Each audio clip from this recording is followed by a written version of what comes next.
Good morning mga ka-Tribu and welcome to another episode of Straight Talk. I am Komfie Manalo. We've been hearing about disruptive technologies even before the pandemic, and these disruptive technologies are technologies that are supposed to elevate the way and enhance our businesses and change the way we live, unlike what COVID-19 is doing, just delaying progress. But then, of course, the pandemic happened and it delayed all our programs.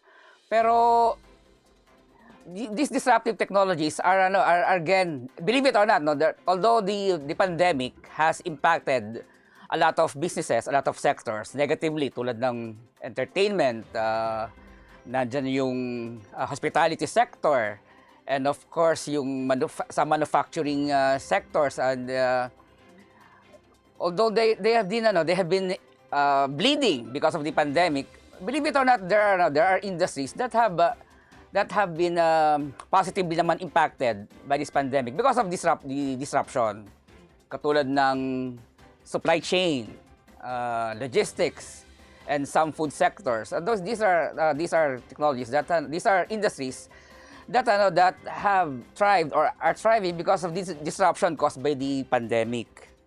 And to talk more about these disruptive technologies, we have the President of the Financial Executive Institute of the Philippines, Mr. Francis Lim, to talk more about these disruptive technologies. We all know naman that yung disruptive technologies ngayon, what happened is the pandemic, while it delayed some of our plans, it also accelerated the adoption of new technologies that are now allowing us to move faster forward, no?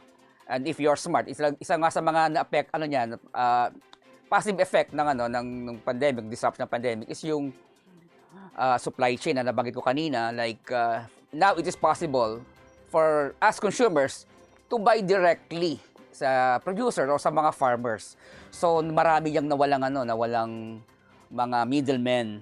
And those are some of the positive effects of the disruption caused by the pandemic. And now, to talk more about this disruption, because FINEX, the Financial Executive Institute of the Philippines, will have their annual conference on October 4 to 8 with this year's themes: inclusive disruption, achieving a sustainable future in the new frontier.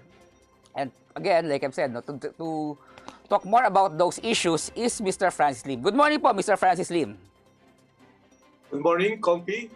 Thank you for this opportunity. Maraming salamat, Komfie. Kumusta? Good morning sa mga fans mo, mga nakikinig sa iyo every morning sa Straight Talk, one of the more popular shows. Thank you very much po, sir. And let's start off the first question. What does disruptive technology means, and how will this impact our lives? And can you cite examples of this disruptive technology? Okay, disruptive technology, as the name implies, is that technology that significantly changes the way we do things. You know? For example, online banking, is disruptive technology. Okay, yung artificial intelligence, is another kind of disruptive technology. We also hear of driverless cars, di ba? At least abroad, that's an example of disruptive technology. It's that kind of technology that changes the way we do things. So what we're now having can also be classified as disruptive technology. Instead of me going to your place physically, then we can do this online, no? So we have this MS Teams, Zoom. These are examples of disruptive technology. It really changes the way we do things in a very significant way. For example, just for the talk, we're discussing about traffic, diba? Instead of me wading through the traffic, going to your office or to your what do you call this place where you usually conduct your interviews, I can do it online. So I save time, no? And in fact, immediately after this, before this interview, I had a meeting. So you can just imagine, if we do things physically without this so-called disruptive technology, I could not have accepted your request for interview because I had a meeting at 8:30 and it just ended about 5 minutes ago. How would I expect um, myself going to your studio after in 5 minutes, di ba? So disruptive technology is really uh, here, and because of it, we can do things. No, for me, more what do you call this? Efficiently, We can be more productive because of these disruptive technologies. And more productive. yeah, In fact, I've heard people attending meetings or even 3 meetings at the same time because of the this so-called disruptive technology, di ba? and of course, the biggest disruption the past 2 years is the COVID-19 pandemic. How did COVID-19 disrupted businesses, and how did the pandemic impacted the way we conduct business? Well, as we lawyers say, res ipsa loquitur, no? The thing speaks for itself. Mhm. That the pandemic, I think, is at least in the recent past, is really the biggest crisis, no, that ever visited the world. No? And it's not only local. In fact, it started abroad, then it spread throughout the world. No? Everybody is impacted, and it has disrupted ways, no, on the ways that we are doing things. No? And because, for example, this pandemic accelerated our shift to digital transformation. No?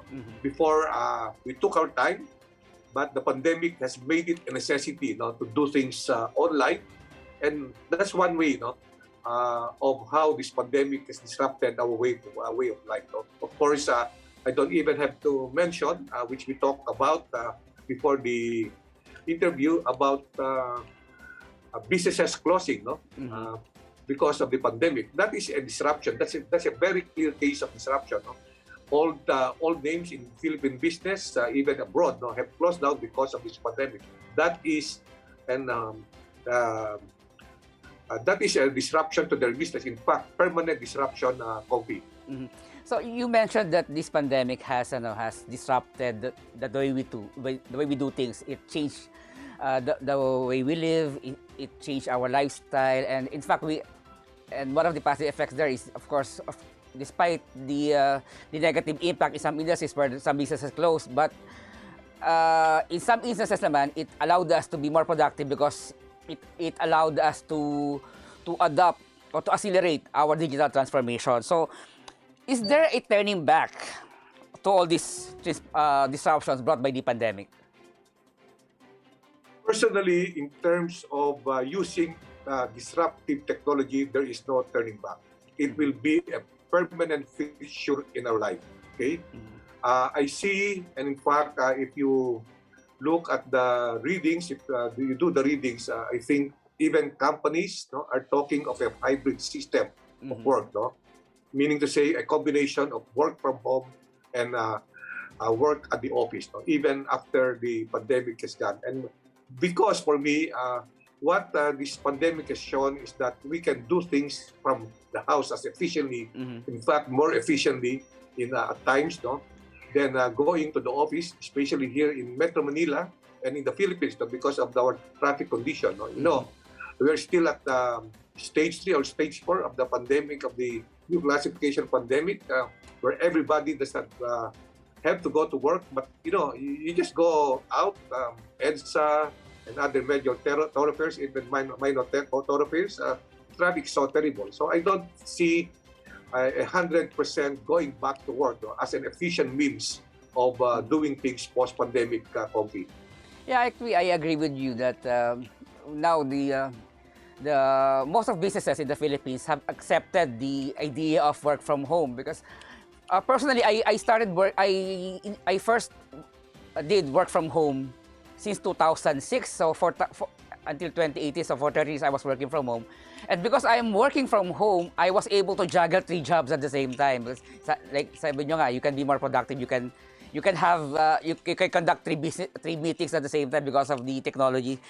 But technology as a major disruption in our way of life has always been there. But the pandemic has accelerated, like I've said, the adoption of the new technological innovations like the Zoom, etc. But how deep has the society embraced this digital lifestyle? Is the digital lifestyle good or bad for business? It can be good or it can be bad. No, it's good because it makes things efficient. No, as we earlier explained. In fact, for business, they may not have to have as wide a space as they had pre-pandemic. No? So that's savings for them. Of course, it's bad for the developers, for the renters, because it means less business. No? But I think generally it's good. No? I think the challenge here is the ability of our people to adapt to this change. No? If you don't adapt, I think you'll be left behind. So you need, as far as the employers are concerned, they have to risk upskill, no, or to reskill the employees to adapt to this new way of doing things, no. And even on an individual basis, no, if you refuse, no, to adapt to this new disruptive technology, may iwanan ka, no. Of course, we seniors are quite challenged, but basing it on my own experience, I had to really adapt. You said that you started doing online 2006, Rafi? Komfie? Did I get you right? Yes, sir. 2006. In my case, I've been teaching law in the Ateneo Law School. No? And since I was traveling every now and then, out of town or out of the country, I started, and my students in the Ateneo Law School can attest to this. I started having class online long before this pandemic. I think even before early 2000, no? If I'm not mistaken, no? Because even in terms of all cell phones, no? Especially when FaceTime. What else? What do you have? The older technologies. Cisco arrived. No? I conducted classes. For example, I Skype. do all Skype. Skype. And I found it an efficient way. In fact, because of the traffic at the time, okay, when I'm running late, no, I start my classes inside the car using Skype or FaceTime. My students can attest to that. And that's why the transition, no, between pre-pandemic and pandemic to me was quite easy because I'm so used to it already. So, yeah, and I think even my wife, who is not very techy, has really adapted. No? She's a member of the Board of Trustees of Miriam College, and they conduct meetings, no? Committee meetings, board meetings, no? Online. No? So it's good. No? If I think generally good. Because people are forced to adapt to it. There is no way that you can just sit there and do things the old way. May iiwanan ka talaga, Komfie. May iiwanan ka. No? At saka kasi, nakita natin may advantage pala talaga yung mga technologies na to. And yun nga, sa mga businesses, those who are smart enough to accept that they have to adapt are the ones who are now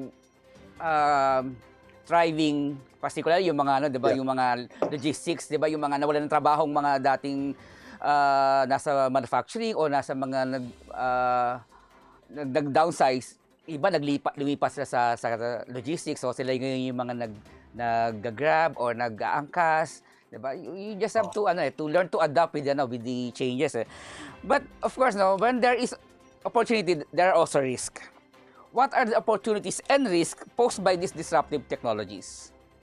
We already have discussed the opportunities. No? It's vast opportunities. No? In fact, we've seen businesses, okay, coming out. No? I think leveraging, no?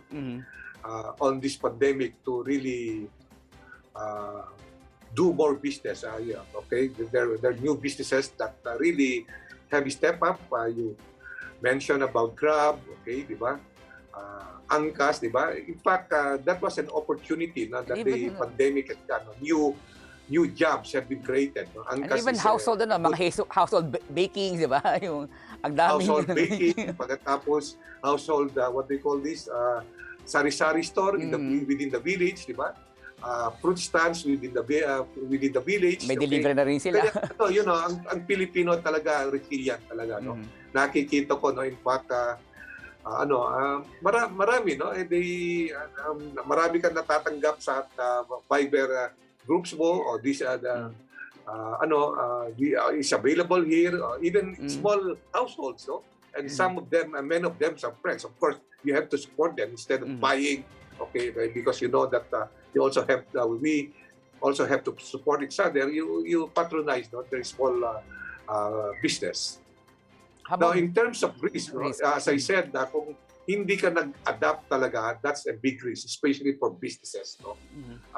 Kung you don't reskill or upskill your employees, okay, you don't embrace technology as a fixture in your office, then I think it's almost sure that you will be, what they call this, outpaced or even reduced to nullity. Tsaka siguro I'll add sa mga risk na nakikita ko yung if you don't adapt and you don't know the technology available, iisipin mo mahal mag-digitize. But then there are free tools like social media. You can conduct business through social media. There's Viber, di ba? Sinasabi ko sa'yo, Viber group, diba? di ba? Yung mga ngayon, sabi nyo nga sir, diba, nakakatagag pa ng Viber group chat sa kapitbahay mo, nag-offer sa'yo ng lutong ulam nila, nag-loot or sari-sari store, diba? So those are the adoptions that we have to accept. So to manage the risk of the pandemic. Now, you can also say these business through Viber messages are really characterized as online business. No? In fact, mag-order ka, instead of you going out to the grocery, which is not very safe now, no? Especially with the Delta variant, i-deliver na lang nila sa gate mo, di ba? Yes, within sir. the village naman. So yun, people are resilient. No? And although we have the sari-sari store mentality, okay, small business, I think it's good. No? It's very good. No? Because that is inclusive, no? Inclusiveness. No? Now, talking about this inclusive growth, how will disruptive technology promote inclusive growth, and how can this disruption elevate the lives or provide access to financial services to the majority of unserved sectors? Well, this new technology, what we call disruptive technology, has really given opportunities, no, to many of our people. And to that extent, it has contributed to inclusiveness. Okay, we discussed a while ago the households, no, within the villages, no, delivering. So before the pandemic, they were not doing any business, di ba? Yes, sir. Ngayon, they're also part of the business, the so-called informal economy. But because of that, included sila sa economic activity natin, di ba? Of course, if they earn money, they have more, they have something to spend, no, for the stores. Unfortunately, the stores are not, the malls are not fully open. So may ripple effect yan, no? And at least it helps our people survive the pandemic, because many of these people who are of our countrymen who are doing these small businesses have really lost their jobs. If you look at it more closely, several of them have lost their jobs. So they have to be creative. No? They have to adapt to what is amidst us. At saka siguro din, no, yung because of this informal economies o yung mga maliliit na negosyante, because of the technology, like yung mga digital wallets and mga digital banking, nagkaroon sila ng pagkakataon na magkaroon ng digital footprint. And these digital footprints are very important for them to access financial services, because they already have their digital wallets. That's actually financial service already, 'di ba? And sa mga itong mga technology na to, may mga embedded banking services diyan, 'di ba? So that's the payment works by the bank, di ba? It's an opportunity, no? These are just to I'm an independent director of Union Bank, and everybody knows how the digital transformation taking place in that bank, di ba? So yun, and this digital transformation by the banks, for example, or by Union Bank, for example, is really a step, no, towards inclusiveness, because before The small Tom, Dick, and Harry cannot have what you call a digital wallet, cannot avail of this digital payments. No, now there's this digital banking, digital way of banks doing things. No, na-include, no, na-involve yung maliliit na mga kababayan natin, Komfie. And I think sure there will be data that this is good for the overall economy, although many of them are not taxed, di ba? Yeah, maraming salamat po, Sir Francis Lim. But we will have a short break. But when we return, we will talk more about future-proofing our businesses. This public service advisory is brought to you by Daily Tribune and 100.3 RJFM. Oh, vaccination, isolation, gotta keep up with my nutrition, gotta maintain my body condition, then I can take my vaccination. What do I choose? What do I take? As long as it is not a fake. AstraZeneca, Moderna, BioNTech, even Sinovac, okay na. Babakuna ka ba? Babakuna ka ba? Babakuna ka ba? Babakuna ka ba? Babakuna ka ba? Babakuna ka ba? Vaccination for the nation, no more isolation. With vaccination, babakuna ka ba? Babakuna ka ba? Babakuna ka ba? Babakuna ka ba? Babakuna ka ba? Babakuna ka ba? Babakuna ka ba? Paturok, paturok, paturok. This public service advisory is brought to you by Daily Tribune and 100.3 RJFM. It's time for the world to know. Outstanding Filipinos in America. The 11th Outstanding Filipinos in America Awards 2021. A salute to the heroes of coronavirus. Coming back live in person at Carnegie Hall in New York City. Home of the TOFA Awards since 2011.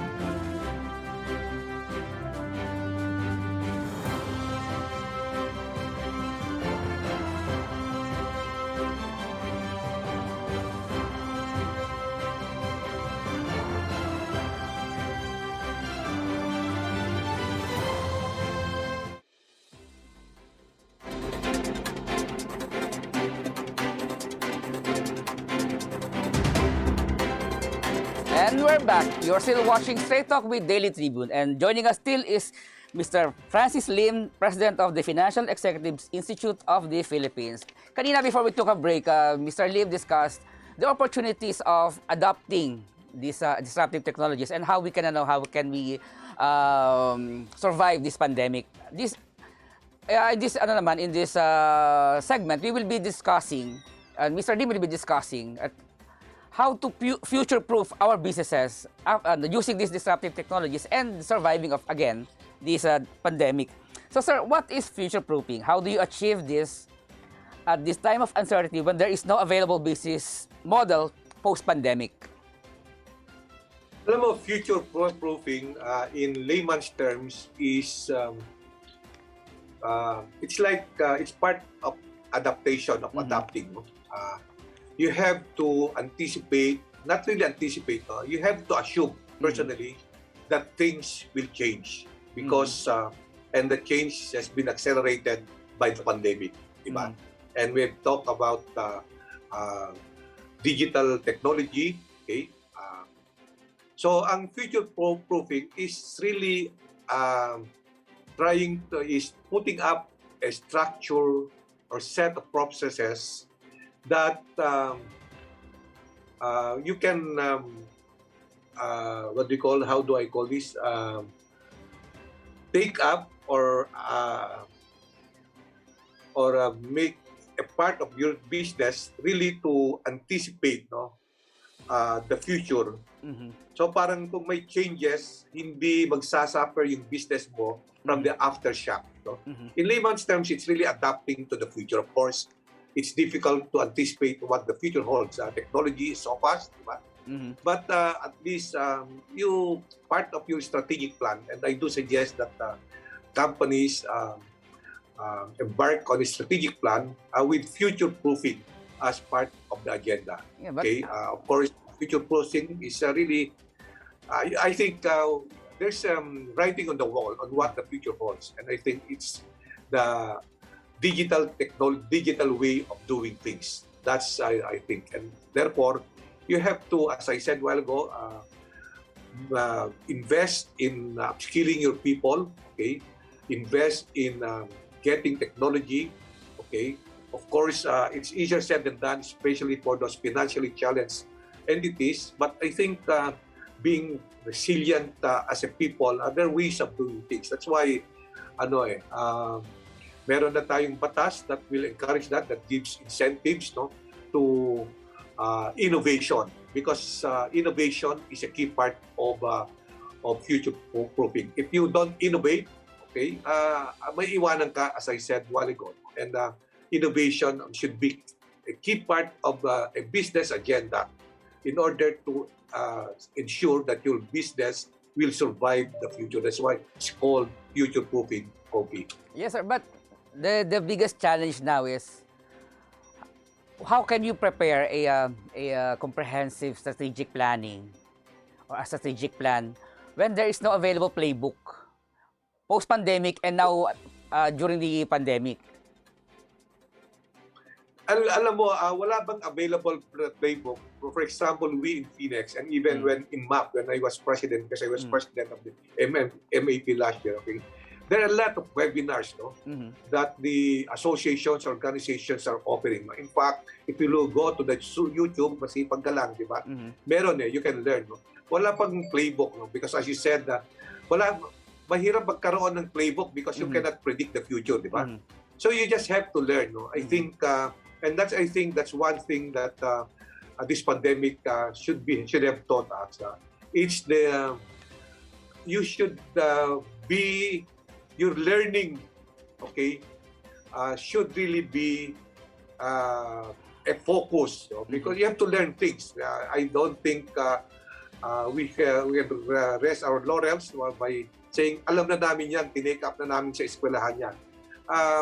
Of course, the basics are there, but since the things are changing, no? Umiiba na ang mundo, okay? For example, asa outside of digital technology, we have this climate change, di ba?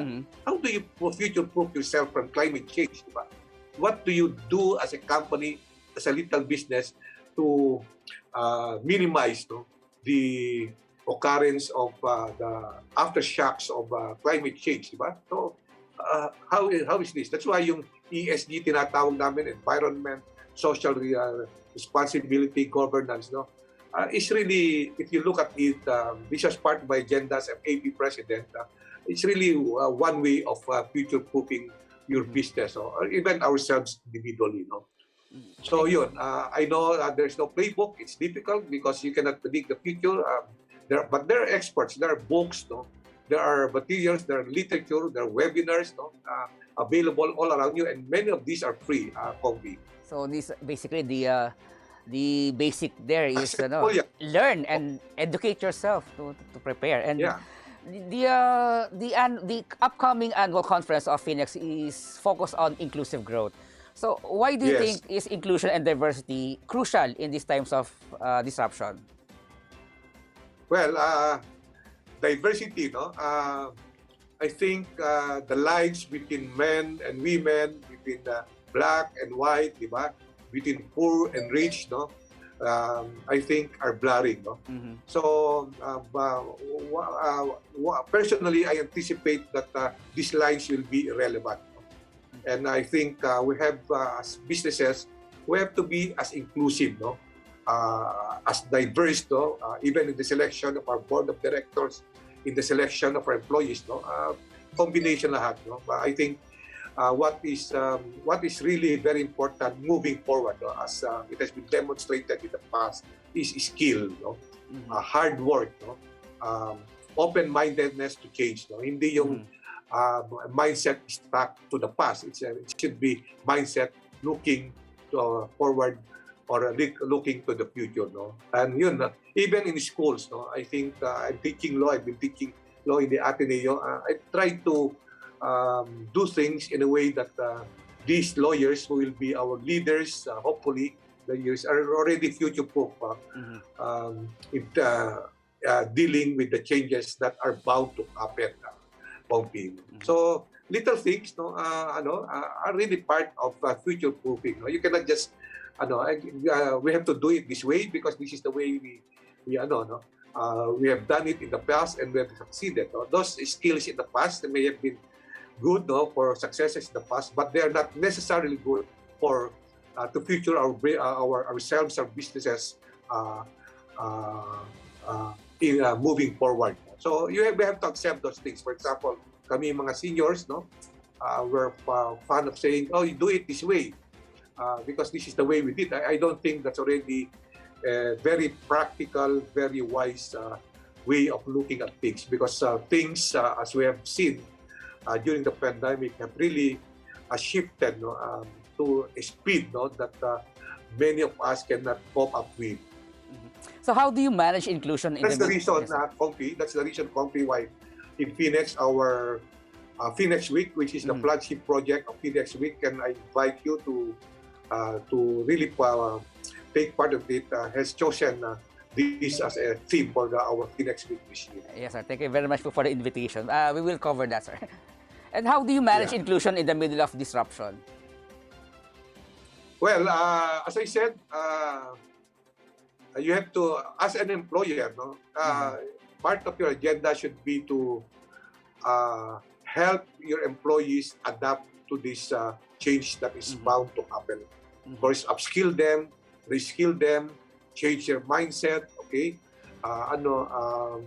Provide them the tools that are necessary to help them future-proof your business, in what themselves, no? And that's the way you should manage inclusiveness, even diversity, no? Learning from the lessons of the we've got from the pandemic, COVID. Okay, thank you very much. I know it can take some form of investments, and I think that's if there's one thing that the pandemic has really done, it's really creating financial challenges to our businesses. But the Filipino is resilient. We've seen. So yun, it can be managed. No? Of course, not to the ideal level that we wish, but I think if we really are serious about making our business survive the post-pandemic area, we have to manage inclusiveness. We have to be as inclusive as possible to the maximum extent possible in terms of involving everybody in the company or business to contribute, no, to make our business survive and prosper post-pandemic. Thank you very much po, sir. So, what is like to be an inclusive organization? How can leaders stay focused while managing the more important matters when disruption occurs? Well, yun, it's not an easy task, no? But if the heart and the will are there, it can be done. No? Of course, yung disruption, I would say that disruption, digital, especially the digital, can be a tool, no, for making things inclusive within your business. No? You cannot forget it. No? The digital transformation that's happening around us, we just have to leverage on it. No? We just have to take advantage of it. No? And there are free tools in the market. No? And we've seen that. No? Free apps and so on and so forth. No? And insofar as upskilling, reskilling, retooling our employees, there are free webinars, no, all over the place. No? Both the FINEX, MAP have been very, very active, no, in the hope that it's our way of preparing our businesses to cope up with or to future themselves, no, moving forward. Sir, there are many... Free. Maraming webinars yan. I think you just have to be diligent, no, in accessing them. Hahanapin. No? You cannot just watch Netflix. No? I think you really educate yourself. Oh, wag na puro nood ng It's a challenge. pelikula, ng movies. Oh. But there are currently there are many startups, fintech startups that promises us to allow to survive the disruption caused by the pandemic. Do you have confidence in these startups to that will future-proof our country from from what is happening right now? These big companies, very successful companies, started as startups, diba? Mm-hmm. Facebook, Google, name them. Okay? So, of course, 100% success for a startup is a dream that will never come to pass. The data would show that a lot of startups have failed, okay? But the data also shows that a lot of them have succeeded and in a big way. And because of that, of the startups, we have this so-called disruptive technology, diba? So we have confidence that although there will be never 100% success rate for the startup, because it's the nature of startups to be to either fail or what they call this or succeed. But yung successes naman have really done miracles for the world. We have seen that, and it's amidst us, the successes of those companies that started in a garage, diba? And big names now contributing very significantly to the way the world does things. Are a testament to the contribution that startups can make to our world. I think they are I would call them, they have been the drivers of change, of global change. Yung mga startups na yan. Maraming salamat po, Sir Francis. Sir, do you have a parting message to your FINEX members and to the business community? I like during the break, I like Tribune's ad on bakuna. Diba? And I'm addressing this to our people, okay? Magpa-vaccinate tayo, even in FINEX. We have participated in this vaccination program. Another thing, registration is about to end, voter registration. Yesterday, we had part 2 of our voter registration initiative. It was the 2 parts have been were very successful. We were targeting the youth, to encouraging them to register and vote. I think this coming election is very key, critical, because it will enable us to choose our members who will lead us post-pandemic. So, mag-register kayo, lalo na yung mga bata. As Rizal said, the youth is our future. Okay. If there's one message, that I would like to leave, aside from what we have discussed, Rafi, it's to register. The deadline is coming. We only, I think, have 9 days. Okay. We in FINEX have spearheaded a letter to try to convince COMELEC to extend it beyond September 30. We were joined by very many business organizations and more than 80 schools and universities worldwide, not worldwide, nationwide. Unfortunately, the COMELEC has not granted our request. That's why I, on behalf of FINEX and in fact the other business organizations, I really appeal that we go out, those unregistered, especially the youth, go out and register and exercise their right of suffrage, because election is the only day in our country, in fact worldwide, where everybody is equal. It's one vote for each one of us, regardless of age, regardless of educational attainment, regardless of job, regardless of power. Your vote carries the same weight as the richest or the most educated or the most powerful. So Number 2, of course, let's keep an open mind to these technological changes that have been happening, because as Komfie has said, as reiterated time and again during the interview, we have to adapt to this change. Otherwise, we will be nullified, as we lawyers put it. We will be reduced to oblivion. And I think for the sake of our families, for the sake of those who depend on us, for the sake of our businesses, for the sake of our employees, of our stakeholders, for the sake of the economy in general, let's have an open mind and take steps to adapt to this to the changes that are now happening amidst us. Thank you very much from Mr. Francis Lim. Thank you for spending your time with us. And hopefully we can have you here again if time allows. Okay, just let me know, Komfie. Thank you very much for again, Salamat.